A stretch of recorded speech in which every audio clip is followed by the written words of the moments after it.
بسم اللہ الرحمن الرحیم۔ معزز سامعین کرام، سیرت رسول صلی اللہ علیہ وآلہ وسلم میں آج کے موضوع میں رسول اللہ صلی اللہ علیہ وآلہ وسلم بحیثیت سربراہ خاندان۔ سامعین، آج کا موضوع بہت ہی خاص اور بہت اہمیت کا حامل ہے۔ آپ صلی اللہ علیہ وآلہ وسلم کی زندگی کے اس پہلو کا مطالعہ اس طرف ہماری رہنمائی کرتا ہے کہ ایک خاندان کا فرد ہونے کی حیثیت سے ہمیں دیگر اہل خاندان سے کس طرح برتاؤ کرنا چاہیے، ہمارے آپس کے تعلقات کس قسم کے ہونے چاہیے، ہم کس طرح اپنی گھریلو زندگی اور بیرونی مصروفیات کو متوازن رکھ سکتے ہیں۔ اپنی گھریلو زندگی خوشگوار بنانے کے لیے اسوہ رسول صلی اللہ علیہ وآلہ وسلم کے اس پہلو کا مطالعہ ہمارے لیے بے حد ضروری ہے، خصوصاً اس دور میں جب کہ مغربی اثر کے متحد پاکستان میں پاکستان کے دوسرے اداروں کو تنقید کا نشانہ بنایا جاتا ہے۔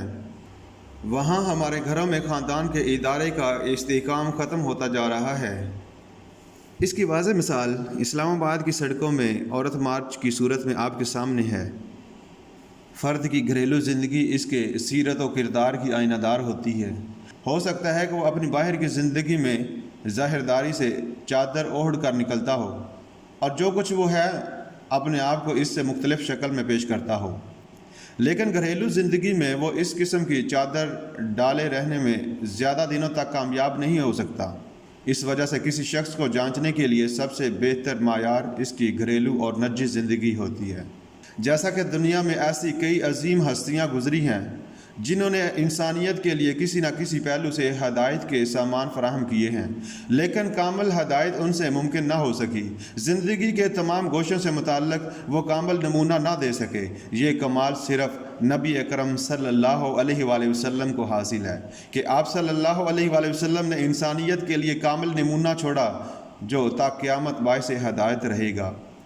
زندگی کا کوئی پہلو، کوئی گوشہ ایسا نہیں جس پر آپ صلی اللہ علیہ وآلہ وسلم کی حیات طیبہ سے روشنی نہ پڑتی ہو اور انسانوں کے لیے کامل رہنمائی کا سامان نہ ہو۔ آپ صلی اللہ علیہ وآلہ وسلم کی زندگی کے بے شمار مکمل و حسین پہلوؤں میں سے ایک اہم پہلو آپ صلی اللہ علیہ وآلہ وسلم کی گھریلو اور نجی زندگی بھی ہے، جسے آپ صلی اللہ علیہ وآلہ وسلم نے اپنی تمام تر انفرادی و اجتماعی ذمہ داریوں کے باوجود انتہائی خوشگوار رکھا۔